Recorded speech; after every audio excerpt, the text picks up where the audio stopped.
ఈ చిరంజీవి గారిది చూశారు కదండి, ఈ రెండింటి మీద మీకేమనిపించింది? పురుషోత్తం రెడ్డి గారు చింతా ప్రదీప్ అని లండన్ నుంచి ఆయన వీడియోలు చేస్తారు కదా, ఆయన చాలా రీసెర్చ్ చేసి దీని మీద కామెంట్ కూడా చేశారు, దాంట్లో ఉన్న వాస్తవాలు అవన్నీ కూడా. ఇప్పుడు చిరంజీవి గారికి మీరు ప్రస్తావించినట్టు పార్లమెంట్ ఇచ్చున్నా మనం సంతోషిస్తాం, ఒక పౌర సమాజం ఇచ్చినా కూడా సంతోషిస్తాం. మన తెలుగు వాళ్ళు కాబట్టి దానికి ఏం అభ్యంతరం లేదు, ఆహ్వానిస్తాం. పవన్ కళ్యాణ్ గారు కూడా సమాచారం తెలుసుకొని వాళ్ళ అన్నకి కంగ్రాచులేషన్ చెప్పినాడా లేకపోతే సమాజానికి చెప్పాడా అని డౌట్. ఇప్పుడు వాళ్ళ అన్నకి చెప్పుంటే ఫోన్ చేసి అడుగు చెప్పేసి ఉంటాడు ఏంటి వచ్చిందన్న ఏంటని.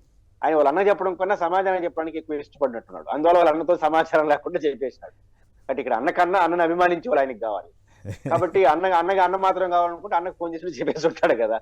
కానీ తొందరపడ్డాడు. బట్ పౌర సమాజం ఇచ్చినా కూడా ఆహ్వానించదగ్గ పరిణామమే దాంట్లో కాబట్టి అంటే ఒక ప్రకటన చేసేటప్పుడు జస్ట్ సమాచారం, ఎందుకంటే ఆయనే అవసరం లేదు, మంత్రి ఉన్నాడు, సమాచారం వస్తుంది కదా. కానీ చిరంజీవి గారు ఇక్కడ మెచ్చుకోవాలి. ఇట్లా ప్రచారం జరిగిన తర్వాత కూడా అది బాగుండదని చెప్పి ఉన్నట్టుగా చెప్పే ప్రయత్నం కూడా మంచిదే, అది ఆహ్వానించదగ్గ పరిణామం. Life time achievement award by team bridge India అంటే పార్లమెంట్ హౌస్లో ఆ వేదికలు ఉంటాయంటండి, అక్కడ అద్దెకిస్తారట.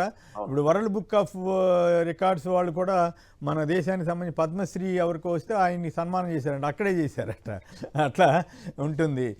రైట్. శివశంకర్, మీరు కూడా ఏమైనా మాట్లాడతారు సంక్షిప్తంగా? సార్, ఇది మామూలుగా మేము కూడా ఆసక్తిగా ట్వీట్లు చూసిన తర్వాత, ముందు వాళ్ళు ఇచ్చిన తర్వాత బ్రిటిష్ పార్లమెంట్ అన్నా లేకపోతే యూకే గవర్నమెంట్ ఇస్తుంది అనేటువంటిది అనుకున్నాం. తర్వాత గమనిస్తే బ్రిడ్జ్ ఇండియా అనేటువంటి వాళ్ళు ఫౌండర్స్ కూడాను మన ప్యాట్రిక్ దత్తాని అనేటువంటి ఆయన ఫౌండర్.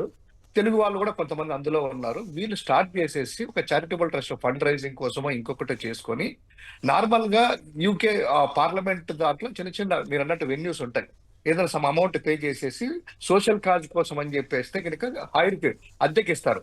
అద్దెకిచ్చిన తర్వాత అక్కడ ఈవెంట్ కండక్ట్ చేసుకొని ఎవరైనా దగ్గరలో అనుకూలంగా, ఇప్పుడు మనకు ఉన్నారు ఏదైనా జరుగుతుంటే రాజ్యసభ సభ్యులు ఎంపీలో వస్తారు. సో దీనికి కూడాను మన లేబర్ పార్టీకి సంబంధించిన ఒక ఎంపీని గెస్ట్ గా పిలిచారు, ఇచ్చారు.